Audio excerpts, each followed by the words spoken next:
Want to get your business in front of real sports fans? The Fade Route with D and Z reaches over 1,000 listeners every month. We drop fresh episodes every week and stay active on social media so your brand doesn't just get heard, it stays top of mind. Ooh. Local, loyal, and ready to spend.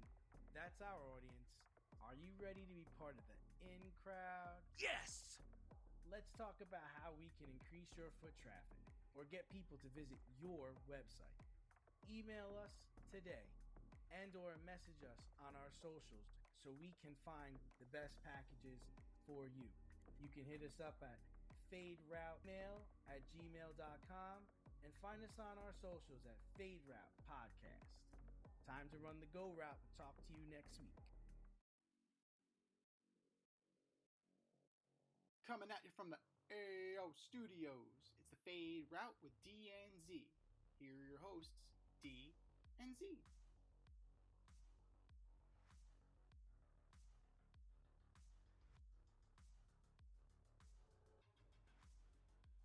Powered by Riverside FM. Coming at you live from the AO Studio. Ayo. It's the Fade Route with D and Z. I am D, and we've got a great show for you tonight. Yes, we do. The Bills beat the Chiefs. Jaden Daniels gets hurt again, and Morant gets suspended. But we begin today's show with Z. We predicted it. The Dodgers won the World Series. I had a gentleman sweep at 5. I think you had it in 6, and it actually ended in 7. Naturally, the recency bias takes over. Is this the greatest World Series of all time? Hats off to both teams. They played a very entertaining series. The Dodgers took it from the Blue Jays after the Blue Jays said, no, we don't want it. We're good. Game 6, right? Freeze on a fucking line drive. You're taught that in Little League. Freeze on a fucking line drive. Where the fuck are where you is he going? Where are you going? Where is Addison Barger going? Where are you going? going? There's a runner on third. Where are you going? Where are you going? Where are you going? You don't matter right now. No, absolutely not. And then Game 7, IKF. We're going to talk about IKF in a second. And the Dodgers attempted to give it back to them, right? Andy Pages steamrolling Kike Hernandez in the outfield. I thought the game was over. Yeah, I thought the game was over because I didn't see. I mean, I watched the game. Yeah. I fell asleep at a couple points, but I did watch the whole thing. And as soon as it was hit, I was like, man, he's either got a bad read on it. I'm talking about Kike. Yeah. I was like, he's either got a bad read on it or he is behind it. And then I realized, oh no, he's gonna try to over the shoulder catch this shit. And I'm like, that's not gonna work. And then here comes Pages out of nowhere, catches it, throws my man down, and then is about to head in the dugout. Like, yo, you all right? Nice catch, Hayes. Don't ever fucking do it again. But that's kind of he might have saved this series. I don't think Kike catches that. No. And then the other guy in Game 6 lets the ball get stuck in the wall. Yes. Dean. Now, that's he's the a thing. hero too. Put your hands up, dude. I'm not touching that ball. And everybody's talking about how the umps didn't hose anybody, right? It got wedged in the wall. You immediately throw your hands up. Exactly what you're supposed to do. I'm not ripping it out of there. Here's the difference, and people are pointing to 2015. Here's the difference between Yoenis Cespedes and that. Yoenis Cespedes just didn't want to jog to the warning track.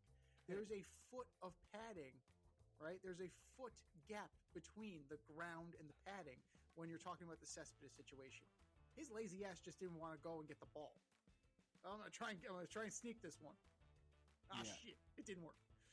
Now that one and Mark DeRosa tried. I think they said they were out there for 10 minutes trying to replicate. Yeah, I saw that. Yeah. And he couldn't do it. He couldn't get it in there. He couldn't do it. So baseball's a funny game, Susan. What more can you say? And then the play at the plate with Rojas sparked a lot of controversy. It was a fine series, it was an entertaining series. Yamamoto should be lauded for his performance. You know, it's Madison Bumgarner stuff, that's Kurt Schilling stuff, that's Randy Johnson stuff. Like he ran it out there and he did what he was supposed to do. in terms of greatest World Series I've ever seen, let's pump the fucking brakes, please. Can we please just pump the brakes? And you know what? We also need to pump the brakes on Shohei Ohtani a little bit because, we're talking about the time it took him to get out to the mound after the first inning in Game 7. It took him about 5 minutes to get out there and get warmed up. People are talking about like, oh, well, no one in Major League history has ever pitched and hit. And first of all, the designated hitter was integrated in the 70s, right? So before that, pitchers hit.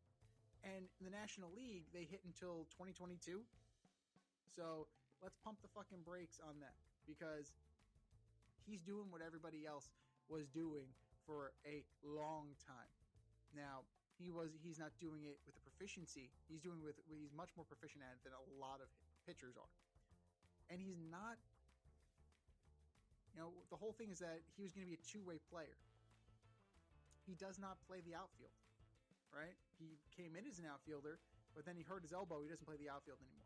So I would argue he's just a pitcher at this point. He's a pitcher and a DH. He's playing by the National League rules at this point. So he's playing by the old fucking National League rules. Let's be real here. But as far as World Series, for me, 2001 is up there. You have the specter of 9/11. You have the Yankees just coming back, refusing to lose. And then ultimately the kill shot was Mariano Rivera throwing the ball into center field on a bunt play, and then Luis Gonzalez with the bloop, which if they weren't playing in, Derek Jeter probably catches that. Yeah. Now, that's that one. Twins Phillies 93, Joe Carter. I'll take that one.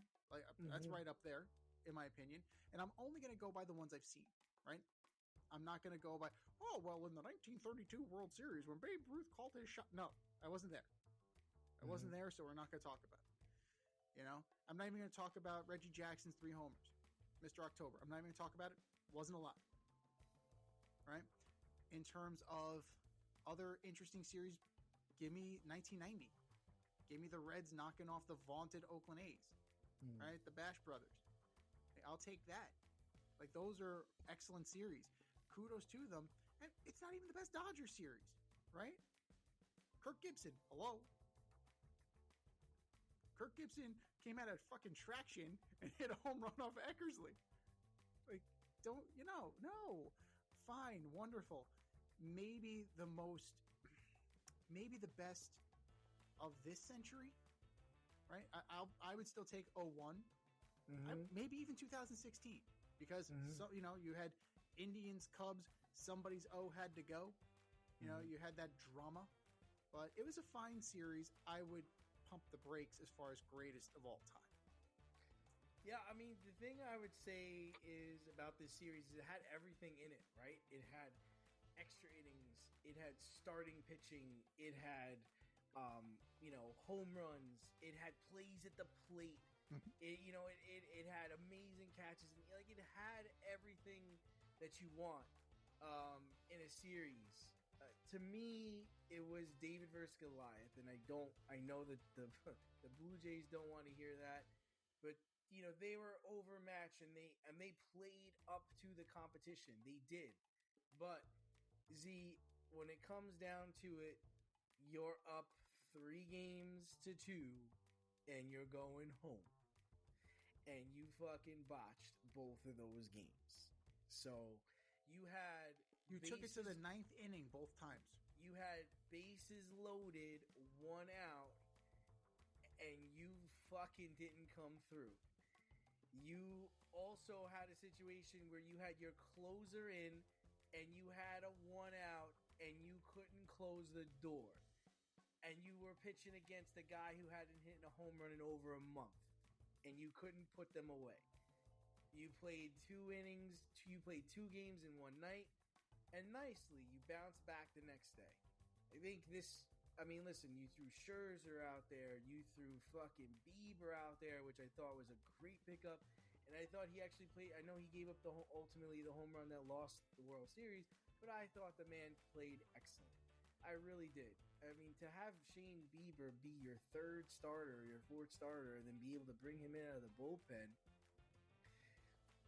This was a masterclass by Dave Roberts, knowing his team, and basically saying, none of you motherfuckers in the bullpen are pitching in this game, so don't even worry about it. I will pitch Yamamoto on no fucking day's rest rather than put one of you assholes in.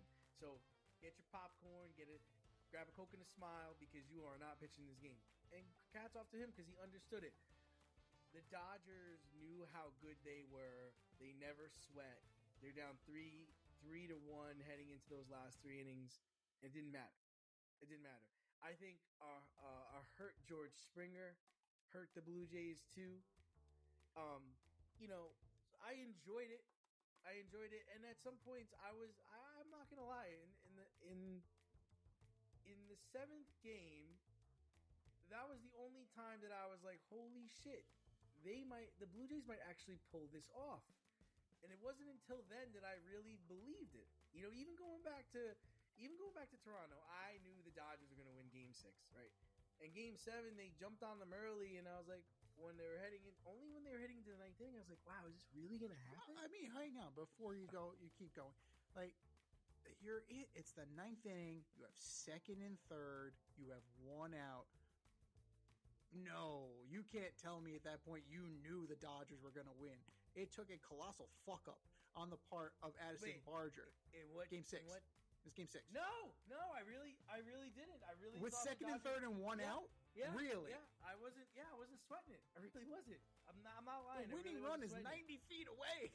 I wasn't sweating it. I don't know what to tell you. Like, I really just didn't. I did not. There was not any part of me that at any point thought the Dodgers were going to lose Game 6. That's wild. I knew we were going to Game 7, and in Game 7, anything could happen, right? And it really wasn't until the 9th inning in Game 7, I was like, oh shit, they really might pull this off. But then they bring in their closer, and I'm like, oh, this guy led the league in giving up home runs.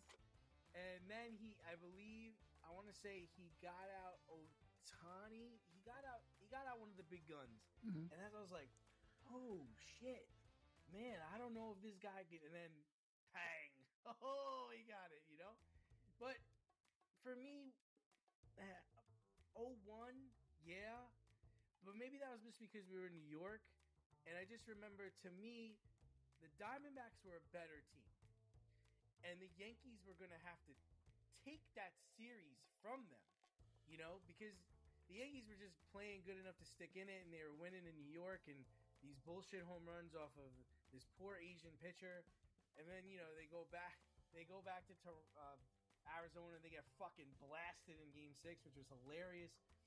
And then Game 7 is just like, I don't know what's gonna happen. And Same then thing. Soriano takes Schilling deep. They have it in the bag. Yeah. Or so you think. So, good point, because that's when I thought it was over. When Soriano took him deep, I was like, fuck. They just won this damn World Series, and they don't deserve it. They're not the better team. They're not. And then, we know what happens after that. For some reason, I really enjoyed the 03 World Series. That young Marlins team really just fucking taking it to the Yankees, and Josh Beckett being all-worldly, just pitching on 3 days rest, and just they couldn't hit him, and he was just nasty. And then and then I think at that point, I want to say Miguel Cabrera was like 18 or 19 years old. He was a pup. He's running around with a 40. He's running around with a 40 in Yankee Stadium. It's just kind of, it's kind of that one. Even the 97, dude. Yeah. 97 World Series, the expansion Marlins essentially, with a bunch of really good players with Renteria and Conine, beat a vaunted Indians team, like a fucking stacked Indians team. That's a little, that team, that Marlins team, Kevin Brown, Al Leiter, Gary Sheffield, Moises Alou, that was when they bought the first one and tore it down. For sure. But I'm just trying to say, like, that resonated with me more than Toronto, LA. I mean, don't get me wrong. It was entertaining and I enjoyed watching it. But was it the best World Series? I don't know. I'm not gonna say that. Yeah. No. But it was definitely enjoyable. But now let's go over to talk about your boy IKF. Blue Jays utility man and former Yankee. Isaiah Kinner Falefa is getting raked over the coals by fans on social media for his lack of secondary lead and his choice to slide on the Varsho grounder to Rojas in the ninth. Former players like Doug Mickavich and Mitt Merrifield have come to defend IKF, with fans clapping back at them. Have we officially jumped the shark here? And you could throw Justin Turner into that as well. Justin Turner came out on X today and had a long thread about how they're coached, how that situation is coached. Specifically, after the night before, you just got doubled up to lose the game. Yeah. Right? So maybe there's a little bit of a conservative thought process there. Like maybe I'm just going to take one less step because, number one, I don't want to get back picked. Number two, I don't want to get doubled off. Yeah. And then number three, I got wheels. IKF is fast. Yeah. Like, it's going to take a friggin' bang, bang, perfect play to beat. And it did. And when you look at Miguel Rojas, like, it looks like he stumbled, but when you look at the play, when you look at it, he's loading up on his backside so he can deliver a throw. To throw a bullet. That guy knows what the fuck he's doing. There's a reason why Miguel Rojas was sought after by the Dodgers. That guy can play the field. So it looks like a mistake, but I think it was a little intentional there. He trusts his hands, and he has very good hands. Where we kind of jump the shark here is when we get to the situation of questioning guys who have been on the field. Now, you're entitled to your opinion. You're absolutely entitled to your opinion, right? Now, you're levying these statistics about probability and distance from the base and how far Max Muncy is from third base and how you're doing the Pythagorean theorem. There's high level calculus involved.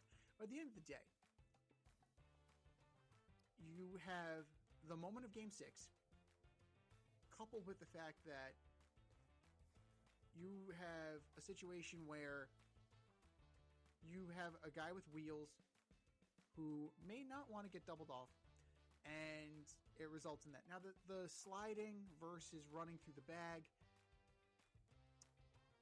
Roberto Alomar was on record for years saying that he could slide faster. No. Physics dictate otherwise, my friend. Like, when you're sliding, you have wind resistance. You also have the force of friction. That slows you down. Right? If that was the case, marathon runners, Usain Bolt would, head first slide through the tape. Mm-hmm. That's just science. You don't speed up when you slide.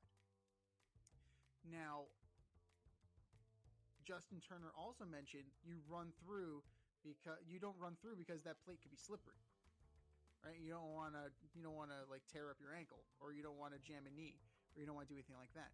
And let's say Rojas doesn't make that perfect throw, right? And he takes Smith up the line. He takes it up the third base line. You're now upright. It's an easier play. I can just reach out and tag you. You're out. It's a done deal. So I understand defending your position. I understand why players are defending Isaiah kind of Falefa. Where you lose me is the same way like the Ryan Clark thing that we talk about, where it's like, I played so I know more than you. Yeah. Where you lose me from the other side is, I have all these statistics, so I know more than you. I know math, so I know more than you. That's not the case. It's not played on a spreadsheet, right? You have to take into account everything that happened the night before. Context matters.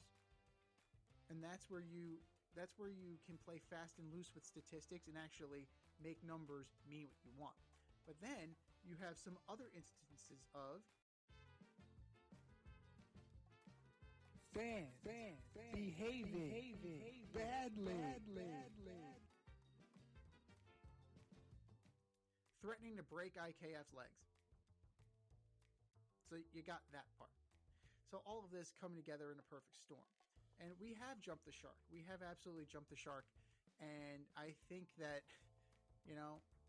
we have not gotten better out of COVID. It's just made shit worse. And with the advent of social media and the access that you can get towards players, it's even worse. And then you couple gambling in there, shit. It's like the perfect storm, man. And we kind of need to take a step back here. But I don't think we're going to be taking a step back anytime soon. But we've totally gone through the looking glass here. We're questioning people with expertise. We are threatening players. I get it. Toronto hasn't won since 1993. Probably threatening to break the guy's legs is not the way to go about it. So I guess they're trying to say, like, run through the base because it's a force out. And it's kind of like... I mean, listen, I think you and I played enough baseball. In that situation, I'm sliding too. I'm not going to try and run through it because I don't know how this ball is coming in, right? And I don't know where the catcher is ultimately going to be, and I can't take the catcher out anymore. Like, so I'm sliding, and I'm not sliding head first either. I don't slide head first into home. I don't give a fuck if I got a sliding pad in my hand. I'm not doing that. I'm sliding feet first.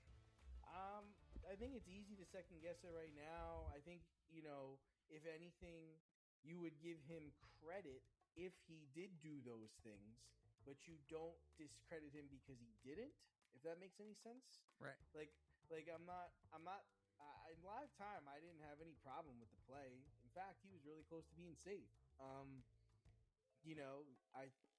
think in that situation, like you said, the night before someone got picked, you're playing third, you're on third base. I mean, it's a high tense situation. The guy went the other way with the ball. It took you a minute to pick it up, and you're digging. It's not like he took a break. He was running hard. So I didn't have any problems with the play at the plate. What I will say is I was really nervous it was going to get overturned. Right. I remember the first time I saw the replay, I was like, holy shit, he is safe because his fucking foot came off the bag.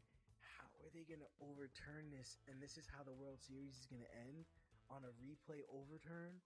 This place is going to lose. Like this is just going to be awful. And I almost was like, I'm trying to find, like, did he get his foot back? It looks like he got his foot back down. And it looks like, he's sliding in and he didn't touch it yet. I was like, if anything, even if you think he's safe, say it is too close for me to overturn.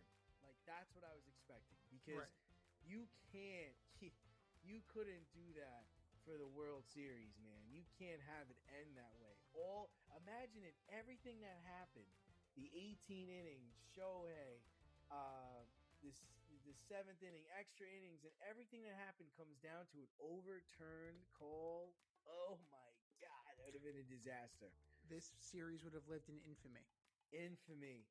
So, I mean, I don't know if they doctored the video or what, but I'm so glad that they called him out and we were, given more. But, I think the Blue Jays will have another chance. I don't think this is the end of the road for them. I think they've got a good core of players and they've got a taste. And I think this would have been a failure if the Dodgers lost. But it's not, to me, it's not a failure that the Blue Jays lost. I mean, they've had an outstanding series. They really put everything together. Their GM made the right moves. We made fun of them, I remember, in the offseason for saying, oh man, all they did was pick up a second baseman and Anthony Santander. What? Like, this is all you guys did? Who was not a factor this year. Who was not a factor in the series. And the second baseman, his name escapes me right now, was a very big factor in the series. Mm-hmm. Who wound up being an instrumental to the whole thing. Jimenez was huge. That's what I'm talking about. Jimenez, he's huge. And we made fun of them for going to get him from the Indians. Like, that's the guy? That's the move? So, I applaud them for getting Shane Bieber.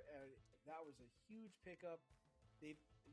Savage it seems like he's got a future in him. He's very good. They got to see what they're going to do with Bo Bichette.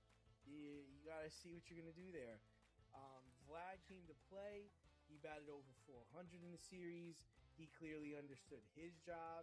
He clearly took it personal. And I think it's going to be fine. Now, on the Dodgers side, they did what they were supposed to do. You don't get credit for doing what you were supposed to do. You fucking were head and shoulders above this team in every single fucking area except your bullpen. And you shored that up in Game 6 and Game 7. You're like, I'm not bringing any of my relievers in. Fuck it. We're bringing in Glass now. I'll pitch you every fucking day if I have to. Because none of these... Joe Banda sucks and everybody else can't get anybody out. So, whatever. And it all came down to what we talked about all year. You could get Ohtani out. You could get Betts out. But then you're going to have to get Teoscar Hernandez out. And to ask for a starter to do that, yeah, a starter could. And Shane Bieber was very good in certain instances. But at some point, the law of averages catches up on you. You're just not going to be able to keep that going for as long as you'd like to. No. So we'll see what happens in the offseason. I think you kind of hinted to me today Amanga's probably going to go there. I don't disagree with you. I think they're going to try to get Bregman. Kyle Schwarber would be an embarrassment of riches if that was to happen in some capacity. So here's what I think. I think Schwarber is staying on the East Coast. I think they're going to end up with one of the two Japanese guys, either Murakami or Akamoto. I think Akamoto is his name. One of the two. Imanaga for sure. And then to shore up the back end of that bullpen, they're getting Diaz. They're bringing in Diaz. Oh, yeah. Why? Because they can pay for all of this. Sure. And if they really want to drive home that lockout in 2027, get them all. Go ahead. Get them all. And this is the whole thing. And then, I know you've joked about that we're not going to have baseball. We're not, dude. And the whole thing is like, it would be so terrible if after having a World Series like you just had, and then having another good season next year, to then go into a lockout. That would be disastrous. Would really set them back and would just be a terrible, terrible thing that could happen. Avoid messy accidents. Get better stopping power with your brake pads. Callahan brake pads. You never know when you'll be driving in the road and there will be a truck tire that you need to avoid and save your family. Callahan Auto. We really care about what's under your hood. Speaking about terrible, terrible things that can happen, to the gridiron we go. The Buffalo Bills held off the Chiefs 28-21. Josh Allen now moves to 5-1 in his regular season head-to-head with Patrick Mahomes. It wasn't the game of the week, but definitely lived up to expectations for some people. Very debatable. Will we see a rematch yet again in January? For the record, what I would like to say is, and people may disagree with me on this, and Manning Brady is different than Mahomes Allen. Yes. I was talking to somebody about this, and I don't get anything out of watching Mahomes and Allen, because I think it's too one-sided. There's no question of who is better, right? Like, I'm talking, like, Mahomes has got rings. Mahomes has beaten him in the playoffs. There's no real... This is Brady versus early Manning before, so this is pre-Super Bowl Manning. I would argue... Brady had his number pretty much all the time. Well... And I don't know. In clutch moments, you knew Peyton was going to throw that pick. Like, you just knew it was coming. Yeah, I mean, I think back to... I remember Peyton getting him in Denver. I remember Peyton getting him in the playoffs in the RCA Dome, where they decided to throw to Kevin Falk on a fourth down play that didn't materialize. But I'm just trying to say, like, Peyton to me was yes, he was below Brady, but he was more of a cerebral. This is going to be a football game, right? This is going to be like a back and forth, like, a chess I don't know match. This is going to be a chess match. These scores, like, there's 21-28. Sometimes these guys go into the 40s. Like, it's not, for me, it's not entertaining. I watched that game and I wasn't entertained by it. I watched it and was just like, I never like jumped up in the air and was like, oh, like, you know, like it didn't get my juices going. Like, none of this matters, like, because the Chiefs will go into Buffalo and beat him in the playoffs. Like, it's not even a question, right? And the whole thing is, can Josh go into Kansas City in the playoffs and win? And he can't. Can he win at home? Maybe, but I don't really know. So I don't really get that vibe when I watch their games. Like, it's a big deal. Maybe to me, it's more like watching Ben Roethlisberger and Tom Brady. That's what it's like for me. Like those games. And typically Brady beat Ben in Pittsburgh. You know, so I don't know. That's what it was for me. But will these guys meet again in January? What do you think? So I really don't. I mean, in terms of like cerebral quarterback play, I couldn't tell you who is a cerebral quarterback these days. Like, there is no chess match here. Like, the chess match is with the coaches, right? The chess match is with Andy Reid trying to outwit the defensive coordinator, right? He's trying to outwit Sean McDermott. Right. I don't see that with Mahomes because they run design plays like the fake drawing off sides and shit like that. That's schemed up on a friggin' cocktail napkin, like shit like that.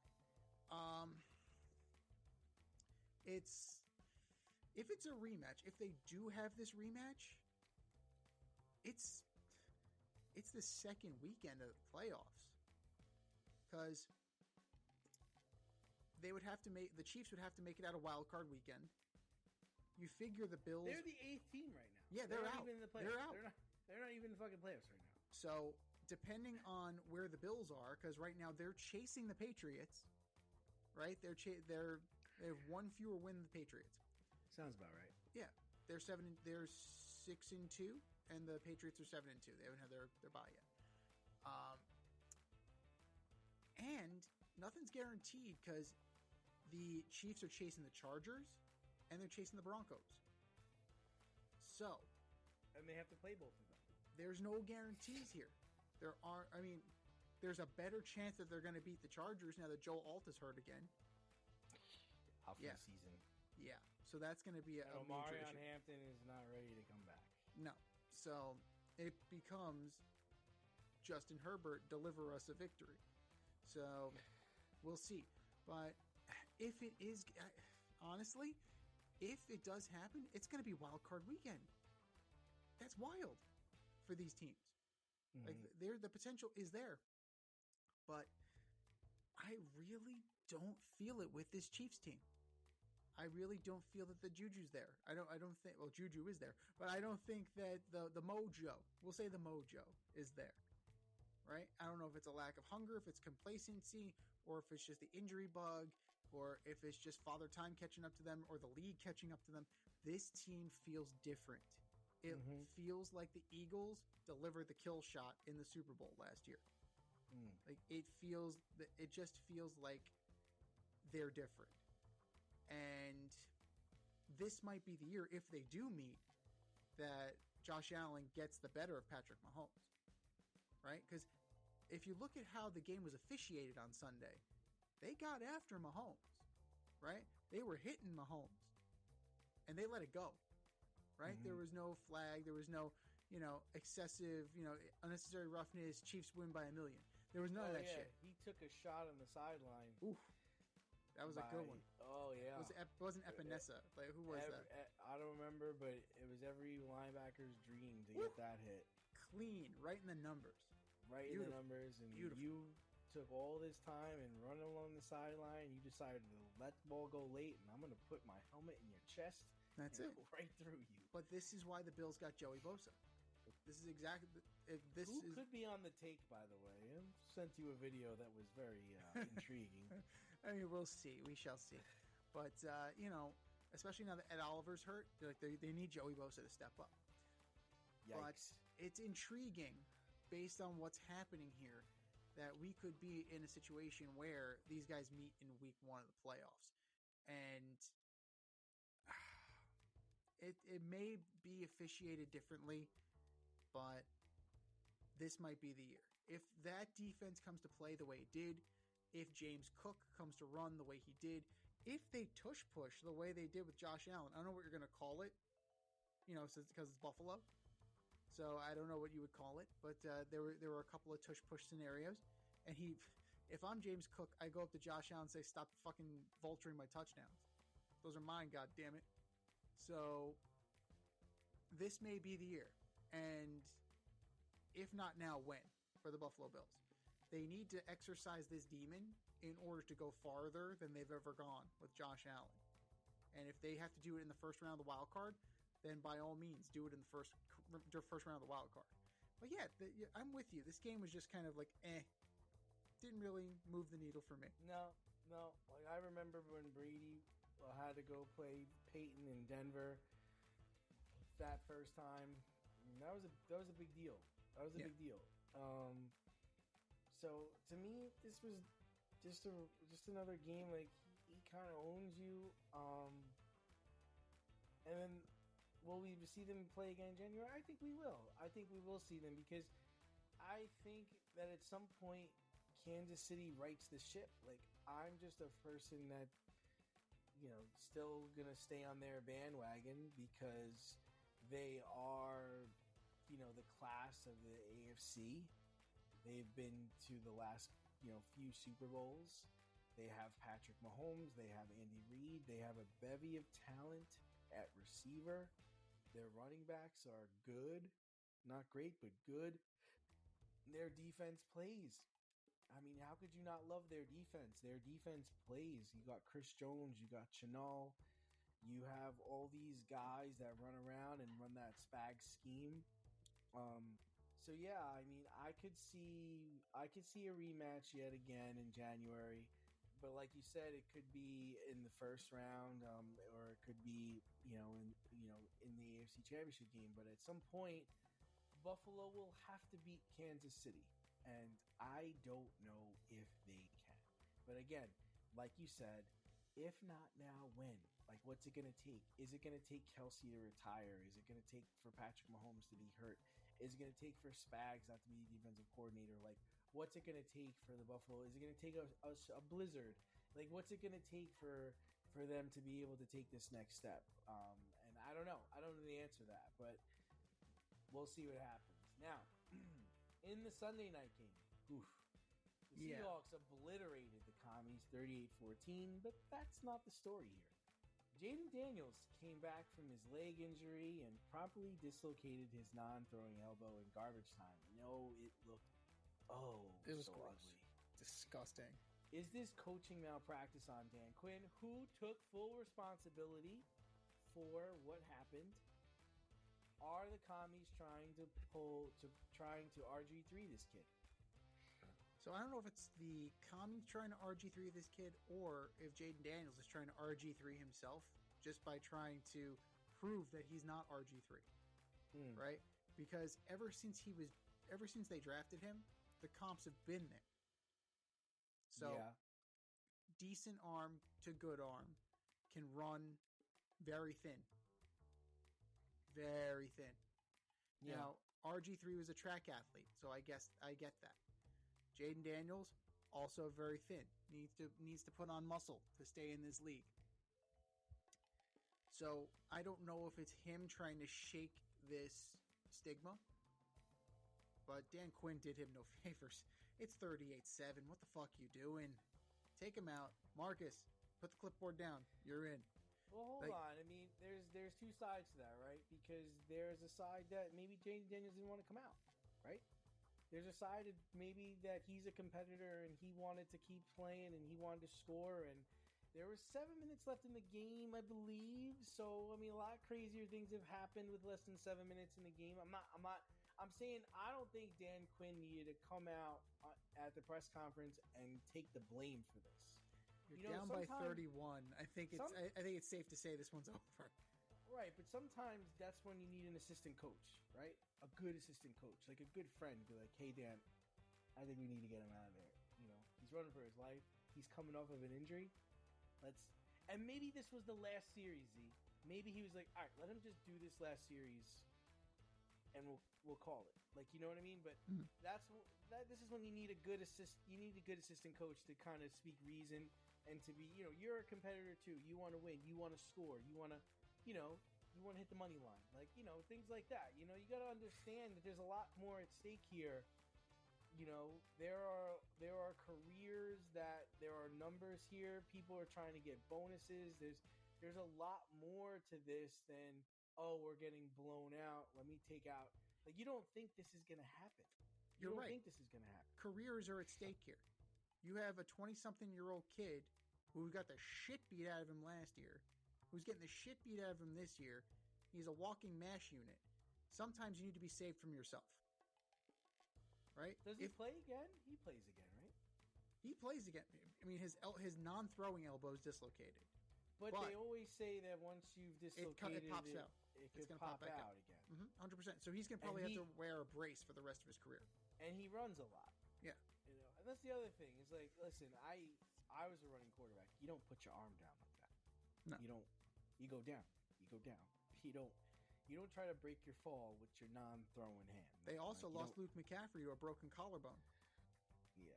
So it's a violent game. I love Dan Quinn. I worked with Dan Quinn. He's a good guy, and I'm sure he didn't mean any harm. You don't think these things are gonna happen? He's running a scramble play. I mean, come on. You just, and he usually does get down. And it's unfortunate this happened, but I don't fault Dan Quinn for what he did. And again, we don't know the whole story. We don't know if Dan Quinn went and like, all right, I'm going to take you out. This game's out of reach. And he was like, coach, let me get one more run. Let me get more rep. And you're a coach. And you're like, all right, what's the worst that could happen? You're not going to dislocate your elbow, right? No, I got this. I got this. But they really got throttled. I mean, I watched that game, and Sam Darnold, holy shit. I'm pretty sure he was 13 for 13 or 12 for 12 in the first half with like 4 touchdown passes. Yeah. So it was over very early. And this is a West Coast team coming East Coast. I mean, if you want to fault Dan Quinn for anything, how about faulting Dan Quinn for the huge fucking step backward the Commanders took this year? Yeah. And the other part is I think it's safe, especially after this elbow injury. I'm sorry. I think Jaden Daniels is injury prone. We can't not say that now. He's been hurt 3 or 4 separate times this year. 3 times. This is the third, right? Third hamstring. Time. Yeah, hamstring, groin, and now the dislocated elbow.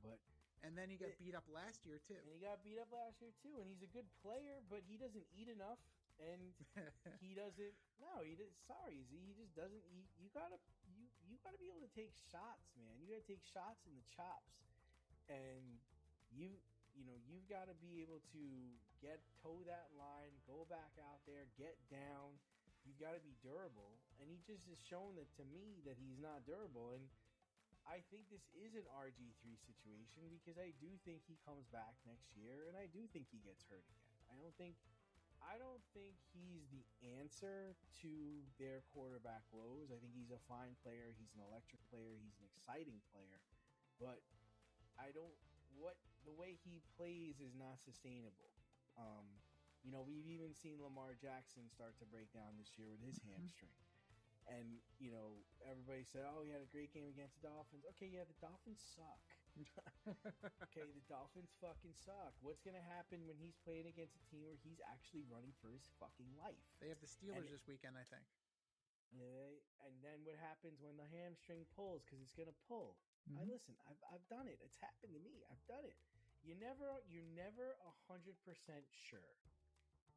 Once it pulls in a season, you're afraid to go to that next gear because you don't know what's going to happen. And rather than push yourself, you teeter in the third gear and you kind of just get by, and then you go into they play the Vikings. Oh, even better. They play Vikings in Minnesota. So we're gonna see what's gonna happen. But no, I don't fault Dan Quinn for what he did. I do think this is the second coming of RG3, so I am not surprised by what's going down there. I think it's the job of the head coach to think about the player's career in the long term. Thinking about the player's career in Game 9, with his coming back from his second injury this year, yeah, you need to save a player from themselves. And it sounds like Jaden Daniels is that type of player. And wear your heart on your sleeve. You play hard. There's no shame in that. There's absolutely no shame in that. But if you're being held together with duct tape and a wish, maybe we need to pump the brakes here and let Marcus Mariota wear one. Like, that's why you got him, right? Mm-hmm. There's a reason why look at the Cardinals. Yes, the Cardinals are in a different boat, but they are pumping the brakes on Kyler Murray. He could have been ready. He's not playing. Jacoby Brissett is playing. This is why you have Jacoby Brissett. This is why you invest in a backup quarterback. This is why Mike Shanahan drafted RG3 and Kirk Cousins in the same draft. Mm-hmm. Because even that tells me Mike Shanahan wasn't even sure if he would hold up. So sometimes the athlete doesn't know, or sometimes the athlete is just so laser focused on what needs to happen that he needs to be protected from himself. And there's nothing wrong with that. There's no shame in that. Step outside of your safe area and make a statement without saying much with FCK Clout Lifestyle Apparel. Embrace the colorful chaos and stay emotionally regulated in their graphic tees, hoodies, snapbacks, accessories, and more. Go to fckclout.com today and check out current season and past season merchandise for men and women. Get it while you can. That's fckclout.com. Check them out today. fckclout.com.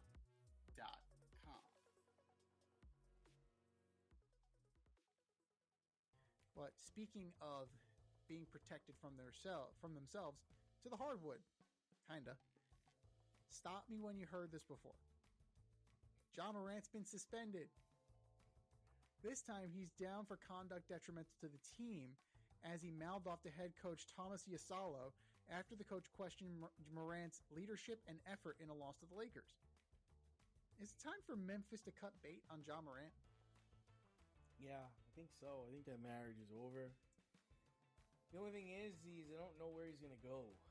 I don't know who's gonna want to put up with his attitude. I don't know what happened to this guy. I don't remember this guy being like this in college. I don't remember this guy being like this his first 2 years in the league. I don't know. He started hanging out with the wrong group of people or what, but his attitude, his approach to the game of basketball, his approach to life off the court is just, it just seems like it's headed in the wrong direction. I don't know, Z. I don't know where he can go. I mean, I know the Rockets could use a point guard, but I don't think they want to deal with his shit. I think Golden State could use a point guard, and maybe Kuminga. Maybe that's how you get rid of Kuminga. I'm sure Kuminga would love to go to Memphis, right? Because Memphis is still good. They're good. They got a good team, and they play better without Ja Morant usually. The Mavericks already have Kyrie, so that's not going to work. You can't send him to Utah. You can't send him. I don't know. I don't know where he goes, but yes, I agree with you. I think the marriage in Memphis is over. They're not going to win there. They're not winning now. So, yeah, I think it's time to pull a plug on that.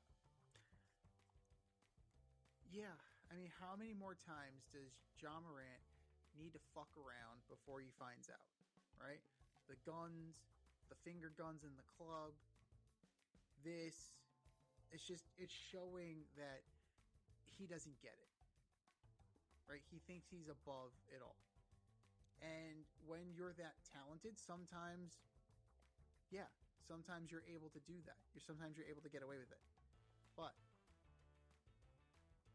he has demonstrated multiple times flagrant disregard. And then, just thumbing your nose at the league. yeah, no, it's time to go. And the funny thing is he's going to get rewarded because where is he going to go, right?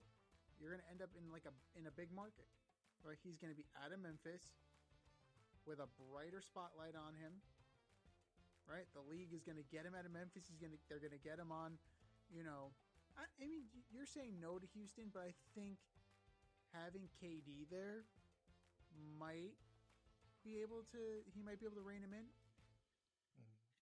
Golden State for sure. Golden State has enough veteran leadership that they wouldn't put up with that shit. Indiana, Orlando.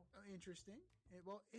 Orlando's interesting because they're on the come, right? Like, would Ja Morant be the piece that takes them over the top, and what would it cost to get him? Toronto, Atlanta, maybe Atlanta for Trae Young. Trae Young swap. You're not winning with Trae Young. Yeah, I mean that could be interesting. Just a Miami, Pat Riley. Oh my! I don't know if Pat Riley put up for that shit. Like I really don't know. Like he couldn't rein in Jimmy Butler. They couldn't rein in Jimmy. Well, they had success before it went to shit. Right. They did have success for a while. So, no, not the Knicks. The Nets. The Nets are in the middle of a rebuild. That's a no. I don't think the Celtics would touch him with a 10-foot pole. The Cavs have Donovan Mitchell. I don't think they would. I don't think they could pull that trigger. Yeah, I mean, his market is like nil right now. Unless LeBron turns around to Rob Pelinka and says, I want him on this team. Make it happen. Bronny straight up. Yeah, of course. Dalton Connect and Bronny. Make it happen. Trade your entire 2024 draft class for that guy. Oh, yeah. Actually, the salary might match up because of Bronny. That's the funny part. But yeah, like you need a team that has veteran presence that can pull this kid aside and like kind of put his fucking head on straight. So it's just a waste. Like he had the potential, right? He seemed to be on the trajectory of being the face of the league for a little bit when he came in with Zion, right? It was supposed to be those two guys. They were supposed to be the future. Of those fucking cards. Yeah. And now look, he got lapped by Wemby. He got lapped by Anthony Edwards. He got lapped by, yeah. It's just a wasted talent. And I think he's the last person to know. And that's the fucked up part, right? But yeah, he's done.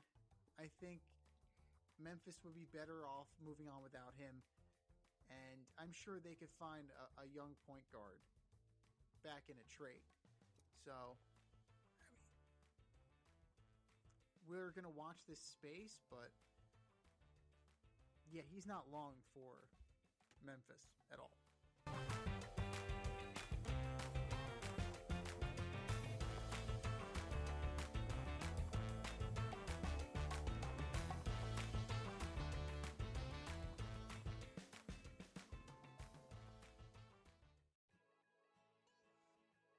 Can't help but smile when you see a balloon. PopstarsBalloons.com offers spectacular balloon decor for all of life's events, specializing in custom balloon creations and installations for private events, corporate and school functions, photo shoots, brand events, and fundraisers. Led by certified balloon artists, the Popstars Balloon team shape balloons into custom works of art. Popstar Balloons provides full concept balloon design, build and installation services, as well as pre-assembled decor pieces available for pickup or delivery. Popstar Balloons is a woman-owned, small family business focused on providing professional balloon services using only high-quality, 100% biodegradable natural latex balloons made in the U.S. and Italy. They consistently prioritize the safest use and handling of balloons in a sustainable and responsible manner. Popstars Balloons is located in Westchester County, New York, but likes to party at events throughout New York City, Connecticut, Long Island, and New Jersey. Popstars Balloons can also accommodate balloon decor services for destination events. No event too big, no event too small, and their custom personalization service is the perfect touch. They also offer a full line of event decor options like backdrop, prop rentals, tablescapes, dessert table setups, custom signs, and they always deliver with a smile. Whether you're looking for gift balloons, classic decor, or large-scale design for a big impact, Popstars Balloons will create the perfect decor for your theme, vibe, and space. So if you have an idea in mind or need inspiration, Popstars Balloons decor will be the cutting edge and spectacular. Visit popstarballoons.com to pop your next event.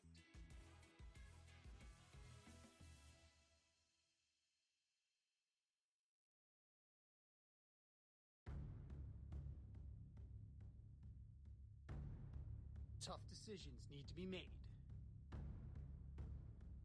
It's time for the choice route.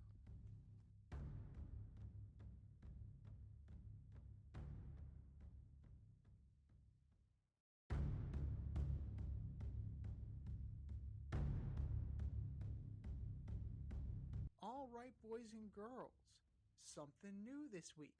We have two things, and we got to choose between them. Sounds simple enough, right?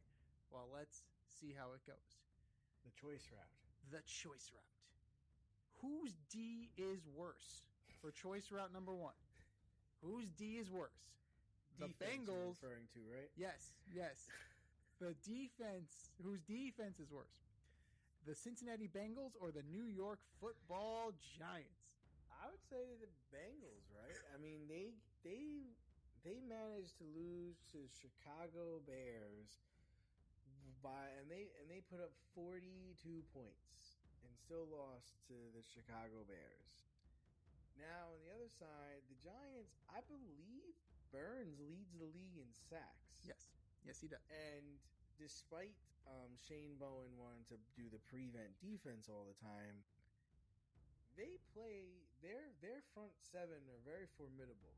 You know, Dexter Lawrence and Burns and even on the back end, Banks, they've got some guys that play. So yeah, I would say that the Bengals defense is worse. The Bengals defense is atrocious. It's absolutely atrocious. You had that game. All right, Joe Flacco delivers you that touchdown to Joseph, and all you gotta do is make a stop. Tell me when this sounds familiar. You just took the lead. All you have to do is make the stop, and you win. All you gotta do. And then Loveland got hit by three guys on that play, and just was like, "Oh, I'll just keep going." Nobody wanted to wrap up. All right, cool. Bounced off of him. Just bounced off of three dudes. That's ridiculous. The Giants at least tackle, right? The Giants will tackle. They cannot get to the outside. They cannot seal the gap. Christian McCaffrey had a field day. Saquon Barkley's had a field day against them. And when it's down in the soft underbelly of the game, right? When it's time to make a key defensive stop, when it's time, right, to prove your mettle, that's when they go soft. That's when that D goes soft, and that's no good. Can't have that. You can't have that in crunch time. Absolutely not. So, the Bengals are worse because they're always that bad. The Giants... They're always that bad. So, I'm going to say that the Bengals are worse than the Giants because the Giants give you hope, right? The Giants tease you a little bit. They shut out the Broncos for 3 quarters, and then they shit the bed. So, consistency is key here. Give me the Bengals. Choice route number 2. Better MVP chances right now. Sam Darnold or Daniel Jones? I mean, I wouldn't choose between those two guys, but, I mean, if you're saying right now, Darnold's coming off of a fucking amazing game against the Commies where Daniel Jones looked like the Giants' Daniel Jones last week, where he threw 3 interceptions and only had 1 touchdown, and he was throwing directly to the other team. There wasn't anybody like, oh, he threw the ball to me. Great, I'm going this way. Shit, not again. Shit. It wasn't like a tip pass or anything. No, he threw it directly to like middle linebackers and corners. So I'm expecting he's going to clean that up because he hasn't played that bad all year. They played Pittsburgh. They played outside. So I'll give him that. But I would say for me, Sam Darnold at this point. So up until Sunday. Up until Sunday, I would have said Daniel Jones, right? Yeah. Now, Daniel Jones, he looked like a pumpkin. He looked like a fucking pumpkin. But that is exactly what you didn't want to see, right? Now, remarkably similar, right? 69.6 completion percentage for Jones, 70.4 for Sam Darnold. 2,400 yards for Jones, 2,000, 2,100 for Darnold. Got him in rushing, right? But then again, he only has 90 rushing yards, Jones. Darnold has 41. Okay, so in a lot fewer, right?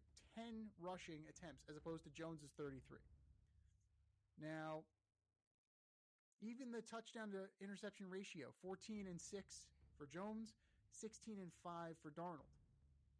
It's remarkably close. It is remarkably close.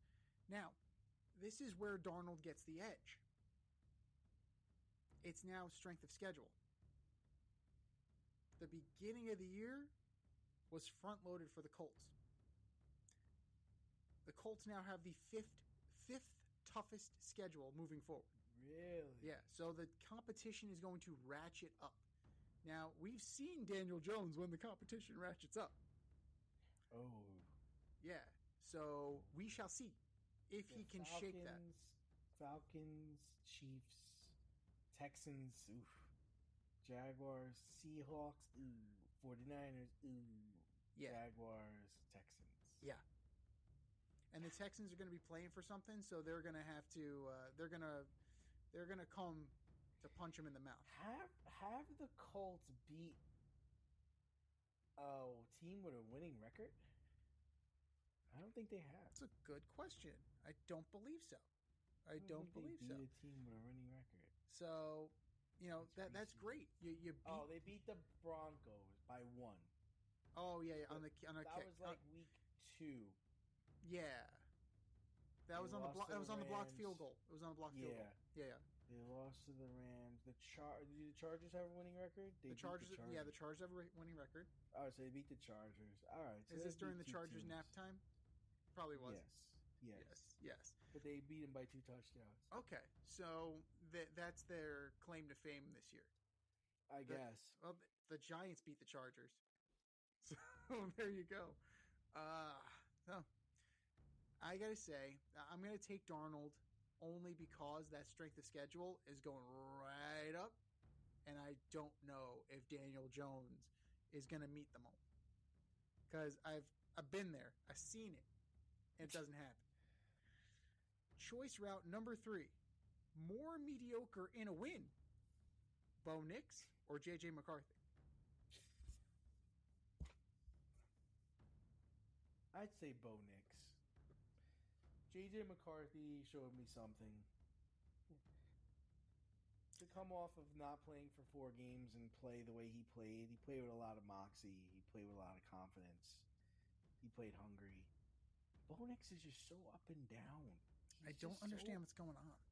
He's just so up and down, and I like him. But it's just like he's like asleep for 3 quarters, and then all of a sudden he starts ripping it. It's like, where was this 2 quarters ago, dude? Can you play a 4-quarter game, my man? Like, I don't know. I don't trust him, and he doesn't have the best supporting cast. I mean, his best receiver is Sutton, who's okay. He's Jan. And then J.K. Dobbins, the J.K. Dobbins of tearing up both of his knees the last 5 years. That's their running back, along with Harvey. Like it's not like they've got this offensive juggernaut that you're like, oh, they got a lot of skilled players. Like I'm just wondering, like I said, I keep telling you, I'm wondering if 5 years from now he's just gonna be like a backup on the Raiders and be like, oh, remember that guy started for the Broncos? You had your choice of 3 guys here. I left off Bryce Young because he was a special kind of mediocre where he barely threw. He was fucking awful. He only 102? threw for 100 yards. 102, I think. In terms of expectations, and they won.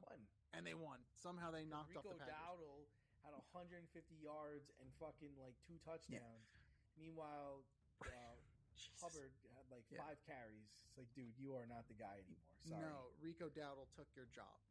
And, it was clear that Bryce Young is just there as a game manager. So, just hand the ball off to Rico.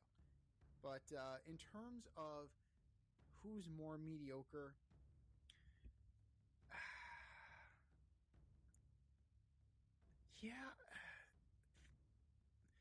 McCarthy, yes, he has 2 touchdowns. He has a pick. 143 yards? Barely above 50% passing. I get you're working your way back from injury, but you were the number one draft pick last year. You were supposed to be the guy. You were supposed to, the expectations are there, and I can't even remember the last time Justin Jefferson caught a touchdown pass. Yeah, no, was it probably from Wentz? I mean, if it was probably from Wentz very early on. How about it was probably from McCarthy, before he got hurt? Week 1? Yeah, something like that. But yeah, you throw for under 150 yards, you throw for a little over 50% passing. Who did the Vikings just play? The Vikings played the Lions. The Lions. Yeah. So identical touchdowns and interceptions, 2 tutties and a pick. I'm gonna go with J.J. McCarthy. You expect more out of him. You really do for the amount of. Oh, he did. He scored a touchdown in this game. Oh, Justin Jefferson. Good for him. Good for him. It was 1 of 2. So, good for him. But with the expectations of it, we've seen what Bo Nix is. This McCarthy is just sacked 5 times. Oof, that's rough. That's absolutely rough. But he's supposed to have the wheels to get out of that. So, both of them were bad. I'm going to say that McCarthy was worse, mostly because of just those dreadful stat lines. Bo Nix, that was a dogfight. You were in a dogfight against the Texans. That's absolutely what's going on, and it's kind of been part and parcel all year. But yeah, JJ's got to start showing us something here. For all the promise. And what's making it worse is that Sam Darnold is lighting it up in Seattle. If he sucked and JJ was delivering this, okay, fine. The other guys suck. But no, Sam Darnold, we were just talking about Sam Darnold as a possible MVP candidate. What's going on in this league? Dogs and cats living together. Mass hysteria. But I don't know. This has been a troublesome year for the Vikings, and it's very possible that that's going to continue if you keep having performances like that from one Mr. McCarthy. Your favorite podcast has its own merch line now. Go to the Fade Store with DNZ.com today and check out our releases in apparel, accessories, drinkware, and more. Ever wanted an Alleged Superstar t-shirt? We got those. You want some yoga pants? We got those too. And we're not done yet. We have a lot of exciting collaborations and new products on the way. But check out what we have now at the Fade Store with DNZ.com. That's the Fade Store with DNZ.com.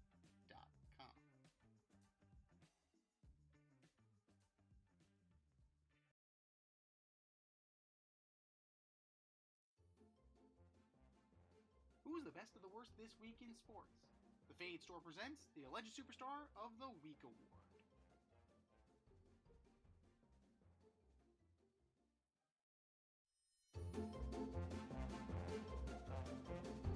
All right, boys and girls, you know what time it is. It's time for the Alleged Superstar of the Week. You know how it goes. We put up a poll on our X account at FadeRouteDNZ and our Instagram poll at FadeRoutePodcast, and you vote. And you vote, and you vote, and you vote. And the winner of said vote gets a shout out on this here show and takes home the coveted ass trophy. And do you know who took home the coveted ass trophy last week, D? They don't. Adam Silver. Adam That Silver. guy. Stud. Narrowly beating out Michael Wilbon and the Eagles-Giants refs. Good job, Adam. Way to go. Good. Bully for you. That was last week. This is this week. Who are your nominees for Alleged Superstar of the Week? D. All right, so first up, I've got the Green Bay Packers. Not the offense, not the defense, the whole fucking team. Bryce Young throws for 100 yards, and Rico Dowdle goes off for 130 yards and 2 touchdowns. What the fuck are we doing? Like, you're supposed to be the pride of the NFC North. You've got, people projecting you to go to the Super Bowl, and you go and lose 16-13 to the Carolina Panthers. Carolina is more of a hockey town than a fucking football town. Green Bay Packers, you are my alleged superstar of the week.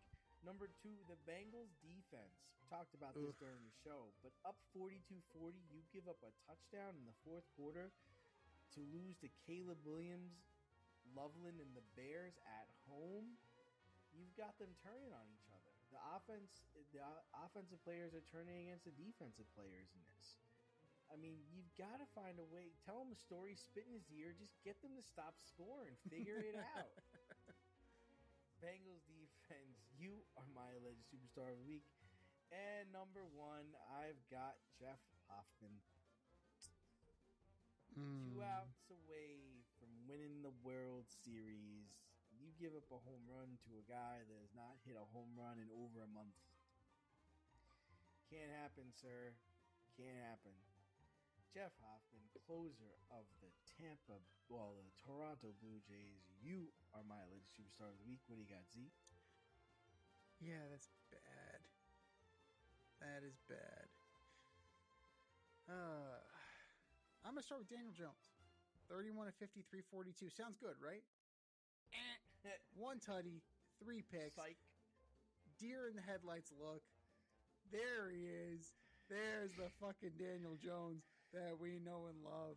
That's the guy right there. Daniel Jones, you are my alleged superstar of the week. Number 2, the Las Vegas Raiders.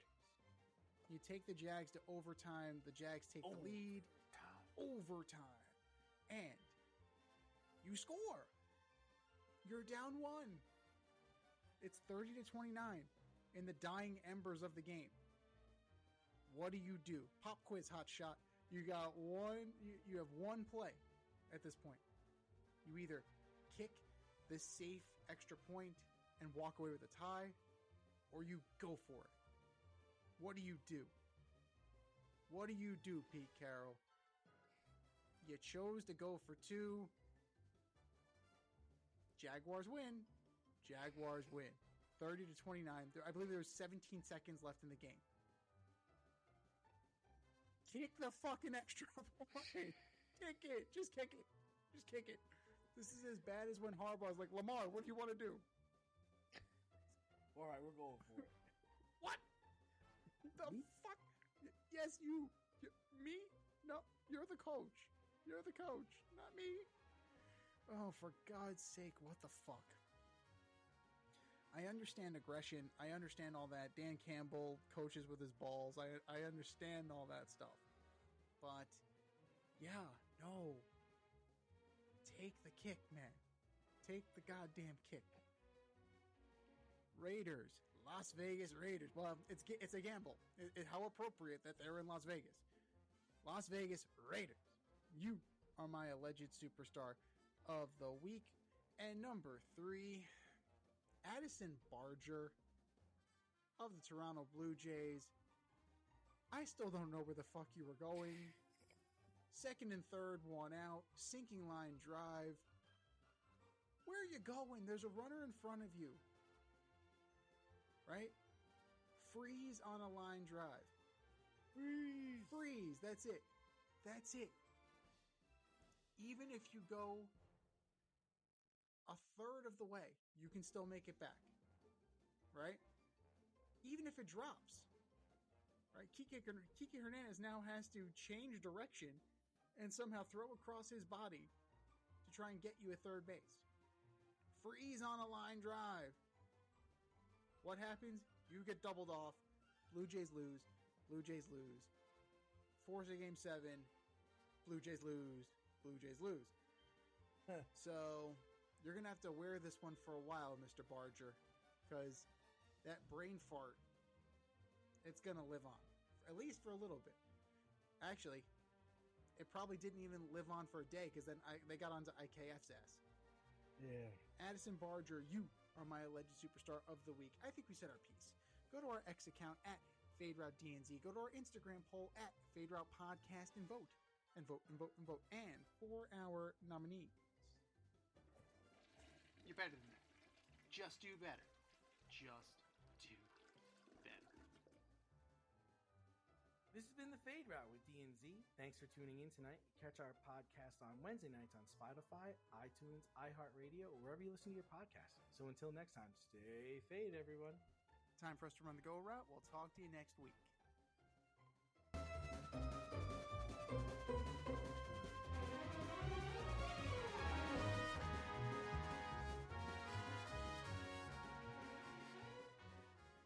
Thanks for listening to this episode of our podcast. If you liked what you heard and you want to hear more, be sure to like and subscribe on your favorite podcast platform. Leave us a review, rate us 5 stars, turn on subscription notifications, and share on social media. Tell your friends and spread the word.